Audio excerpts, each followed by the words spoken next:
प्रातः क्लास चल रहा था 9/12/1968। 7वें पेज के मध्य में बात चल रही थी मोह की। बेहद का बाप बैठ करके बच्चों को समझाते हैं कि देखो ये शीशी दुनिया अब कितनी बची हुई है, तो इनसे तो अब मोह हट जाना चाहिए, इसमें जास्ती मोह नहीं देना चाहिए। अभी तो वो गुलगुल एकदम फूल बन जाना चाहिए। तो देखो है ऐसे कितने हैं ज्ञान सुन करके भी पीछे देखो बहुत बच्चियां लिख देती हैं कि बाबा ये इनका ज्ञान फिर भी उड़ गया।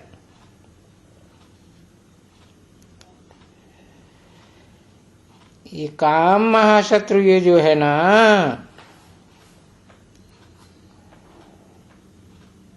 अब इसको टाइटल ही दिया हुआ है महाशत्रु।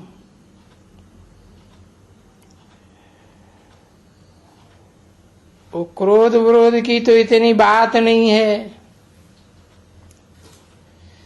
ऐसे तो क्रोध भी आता बहुत है, क्योंकि कामेषु क्रोधेषु होते रहते हैं। काम की आस इनकी पूरी नहीं होने के कारण वो क्रोध करते हैं। तो बच्चे ये बच्चियां बहुत तंग होती हैं।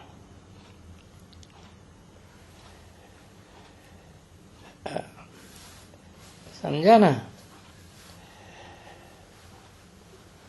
अभी उनको लिखते हैं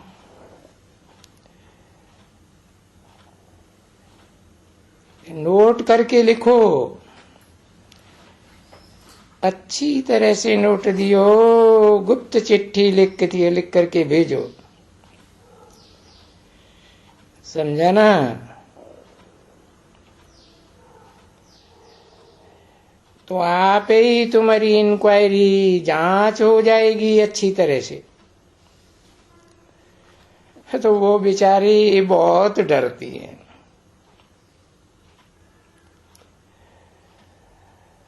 अब जब वो ईश्वरीय ज्ञान का नशा चढ़े ना और महावीरनी बने ना, तो कोई कुछ कहे भी हाँ ऐसे भी है कोई के जा करके खुद चली जाती है रिपोर्ट करने के लिए, रिपोर्ट जा करके दर्ज करा के आती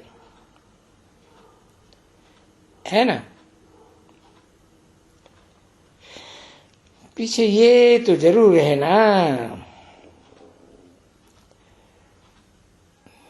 पीछे कुछ न कुछ सटका तो खाना ही पड़ता है।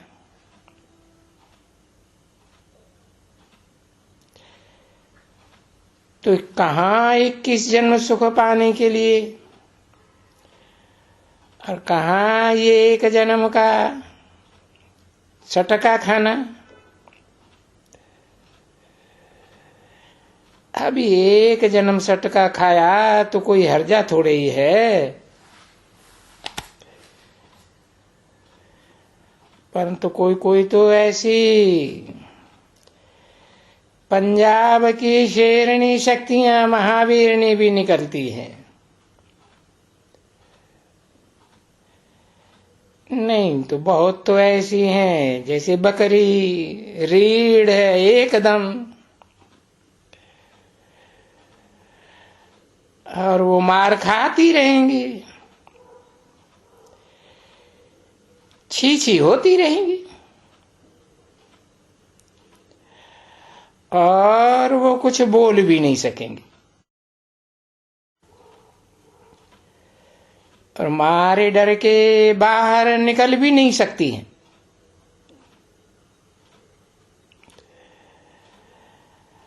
अब बाबा ने ये तो नहीं समझाया है, क्योंकि बाबा तो अनुभवी है। क्योंकि ये भारत के राजाओं ने तो इनके पिछाड़ी राज्य गंवाया है।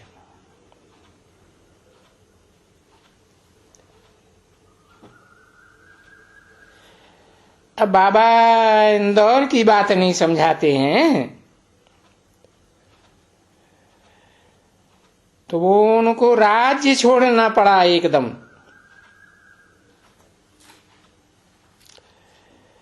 बोला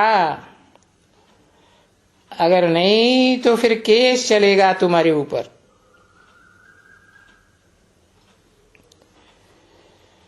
ये काम बेकार कितना खराब है, जिसके लिए सभी बहुत करके यही कहते हैं बाबा ये बड़ा दुश्मन है।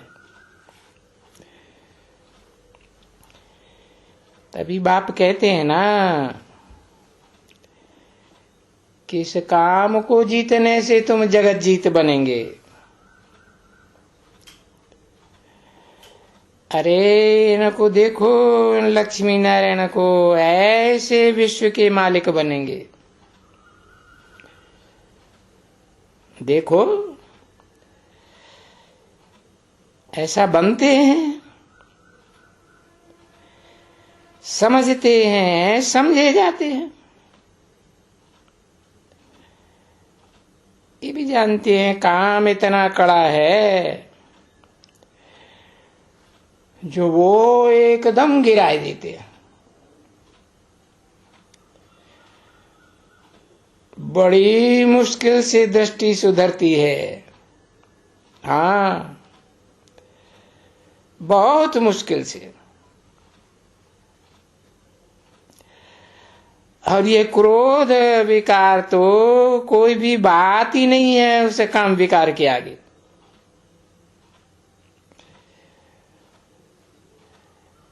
इसने ही ये देखो कैरेक्टर सारी दुनिया के बिगाड़े हुए। देखो सारी दुनिया का कैरेक्टर बिगड़ा हुआ है ना। जरूर वो कुछ समझते हैं कि बरोबर पैराडाइज हो करके गया है, इस भारत में बहिष्ठ हो करके गया है।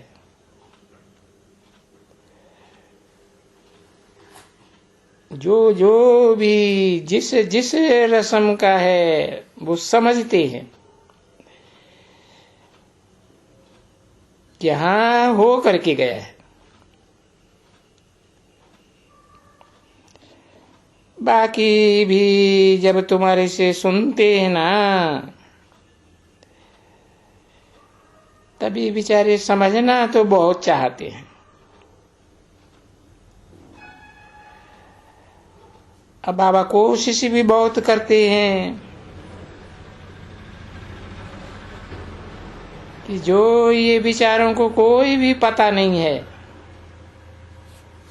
ये पैराडाइज कहाँ था और किसको कहा जाता है। 9 दिसंबर 1968 की प्रातः क्लास का 8वां पेज। हाँ, ये भी नहीं जानते हैं कि पैराडाइज किसको कहा जाता है। राजयोग की बातें जो समझते हैं, क्योंकि वो जानते हैं कि भारत पैराडाइज था। पर ये कौन सा योग, कौन सा राजयोग था जो हम सीखें, हम भी सुने समझें। तो देखो उन विचारों को कोई भी इस दुनिया में नहीं समझा सकते।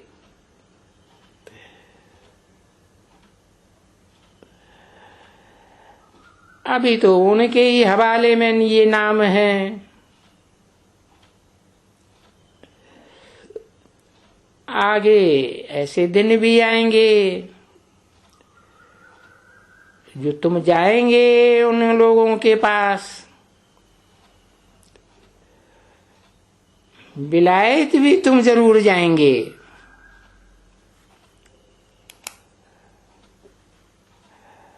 और वहां जाने के लिए तुमको थोड़ा थोड़ा टाइम मिलेगा जरूर।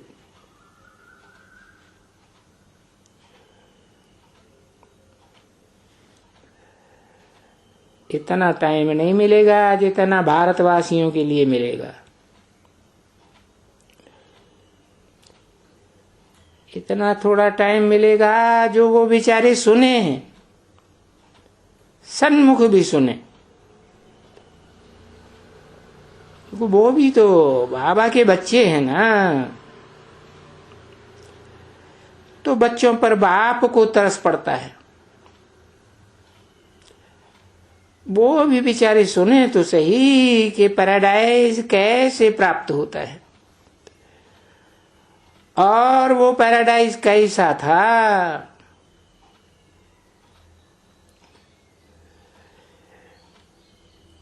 या ये जो राजाएं थे, पैराडाइज के महाराजा, उनको तो वो भी मालूम नहीं है, क्योंकि तुम्हारे सिवाय तो और कोई को मालूम ही नहीं है। आगे तो तुम भी इन लक्ष्मी नारायण की पूजा करते थे, और क्या करते थे। तो तैसे तुम नहीं है तो और भी मनुष्य ऐसे हैं, वो भी तो यही पूजाएं करते हैं। और वो क्या करते हैं, नहीं तो कोई को समझा सकते हैं क्या कि ये पैराडाइज क्या था, या ये हेवन था। हाँ, स्वर्ग में स्वर्ग था, कुछ ध्यान में आता है कि ये स्वर्ग के मालिक थे, परंतु बुद्धि में बैठाई दिया गया कि लाखों वर्ष हो गए।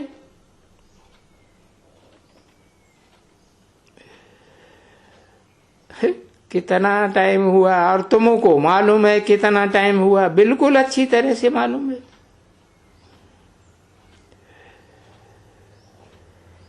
तो बच्चों को यही लात, यही तात तात लगी रहे,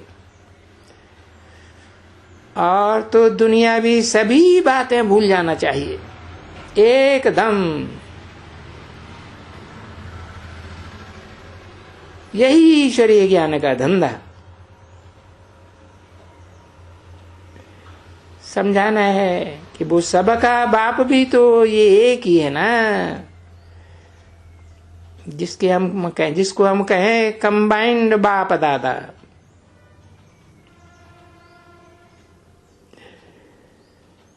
बाकी इसका मतलब ये नहीं है कि दोनों की आत्मा एक हैं, जैसे भारत में कह देते हैं शिव शंकर एक है। फिर भी अच्छा, कोई नाराज हो जाए, कुछ भी हो जाए, बोलो आओ बच्चे, बाप के पास तो आओ, देखो आकर के बाप कैसा है।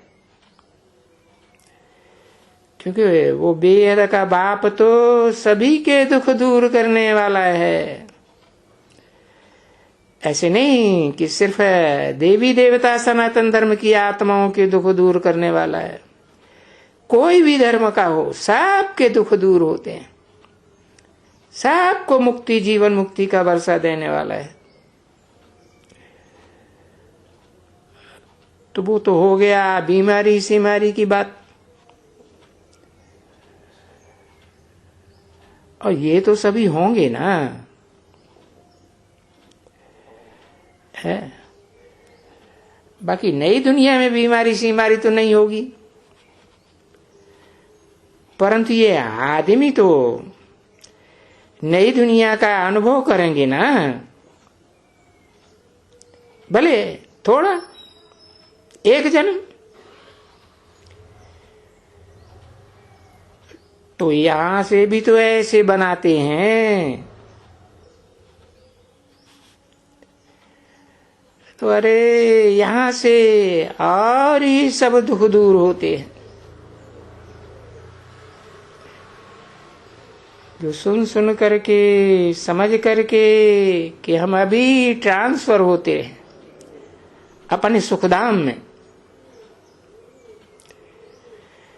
तो ये सुखधाम में ट्रांसफर होने की खुशी बहुत रहती, और फिर वहां नई दुनिया में जाने की, सुखधाम की, वहां की तो बात ही छोड़ दियो। क्योंकि तुमको तो लॉटरी मिलती है, बहुत फर्स्ट क्लास लॉटरी, तुमको तो A1 लॉटरी मिलती है। इसी ब्राह्मणों की पुरुषोत्तम संगमी की दुनिया में मिलती है। और ये न लक्ष्मी नारायण जैसी लॉटरी तो कोई की होती ही नहीं। यथा राजा तथा प्रजा। अभी भी देखो यादगार में बहुत लॉटरी डालते हैं, है? तुम बच्चों को ये मालूम है? जुआ जुआ खेलते हैं, पर सबसे नंबर 1 जुआ खेलती है ये गवर्नमेंट।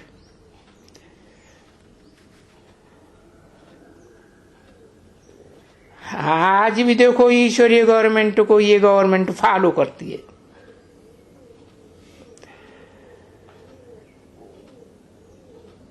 और खेलते हैं, फिर पकड़ते हैं ना बच्चे। अरे बहुतों को पकड़ते हैं, जुआ खेलते हैं।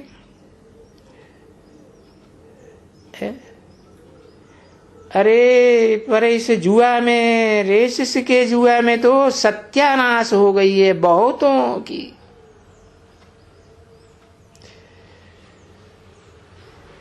और ये रेस की जुआ तो सब कोई सीख रहे हैं। कोई न कोई लॉटरी मिल जाती है। पीछे घोड़ों की लॉटरी, घोड़ों की रेस नहीं तो कोई दूसरे मुर्गों की रेस, मुर्गों की रेस, तीतरों की रेस, और लड़ाई की रेस है। देखें किसका मुर्गा जीतता है, किसका तीतर जीतता है। अभी सब जो बड़े बड़े इलाके हैं ना, मद्रास है, मैसूर है, फलाना है, टीरा है, सभी जगह लॉटरी। पीछे लिखते हैं वहां लॉटरी डालने से हमको 10 लाख बचा, 20 लाख बचा, 50 लाख बचा। जुआ से बचा और दूसरों को पकड़ते रहते हैं। अब देखो इसको कहा जाता है अंधाधुंध सरकार।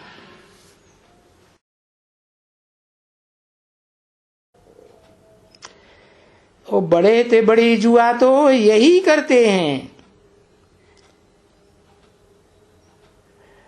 और छोटे जुआ वालों को बेचारों को पकड़ते रहते हैं। यानी पकड़ते हैं और वो बेचारे जेल में भी चले जाते हैं। तो अंधाधुंध सरकार है ना, बिल्कुल ही अंधाधुंध। इसलिए इसको कहा ही जाता है अंधाधुंध सरकार। ये गाते हैं ना, कभी वो मोहम्मद गजनबी को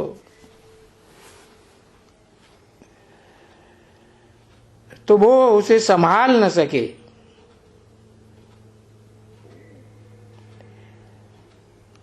भारतवासी अपने राज्य को ही नहीं संभाल सके।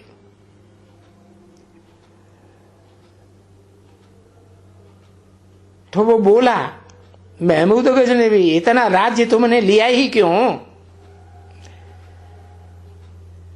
जो तुम देख रेख भी नहीं कर सकते, संभाल नहीं कर सकते हो। तो देखो, ये इतना भारत का राज्य है, कोई संभाल थोड़े ही किसी की ले सकते हैं।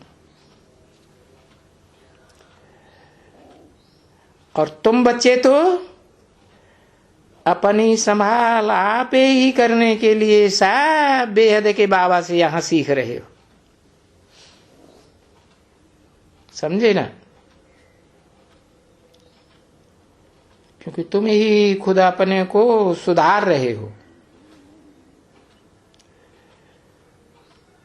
अपने पुरुषार्थ से सुधार रहे हो, सुधार करके अपनी ही राजाई ले रहे हो।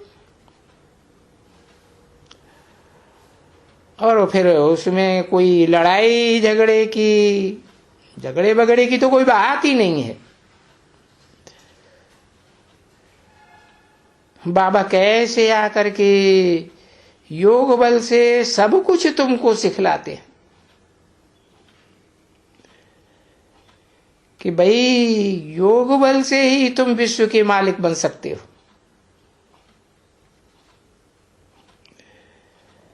नहीं तो देखो, बाहर की दुनिया में बल तो कितना है, बल है, नहीं तो ये लड़ते क्यों हैं आपस में? अपनी अपनी ताकत दिखलाने के लिए लड़ते हैं। और उनको अपनी ताकत का फील तो होता है ना कि हम ही जीतेंगे, हाँ हम ही जीतेंगे। ये तो समझती हो ना बच्ची,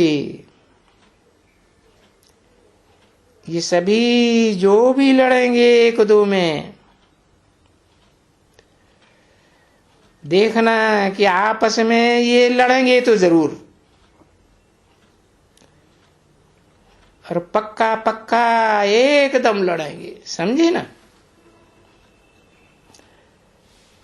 तुम बच्चे अखबार हैं तो पढ़ते नहीं हो, पर दिन प्रतिदिन वो जैसे कि बस अभी बड़ी लड़ाई लगी कि लगी, अभी इस बात से लगी, कभी उस बात से लगी। तो उनके अंदर में तो ये है ना कि मैं ही जीतूंगा, मैं ही पावरफुल हूं।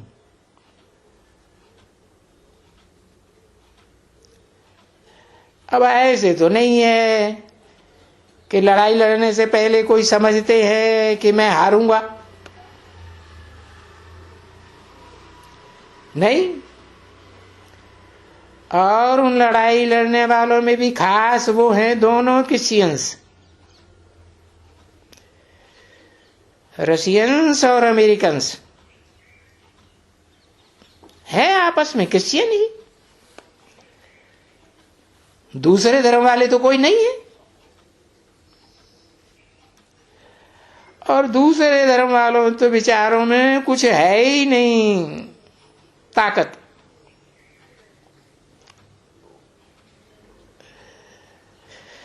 अगर पाइल्स हैं, ढेर के ढेर भी है, और उनके पास तो बॉम्ब्स बहुत हैं,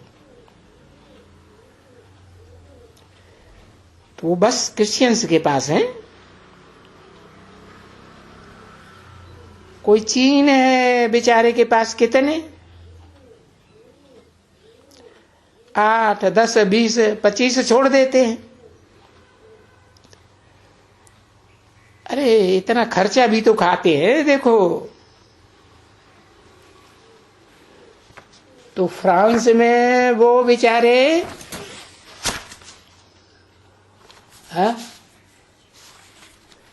कोई को भी मारते थे। मारते थे क्या? नहीं, कोई को भी नहीं मारते थे। तो वो भी बोलते थे हम भी बनाएंगे बम्स। अरे खर्चा बहुत लगता है ना, तो फिर छोड़ दिया कि अब बम्स नहीं बनाएंगे।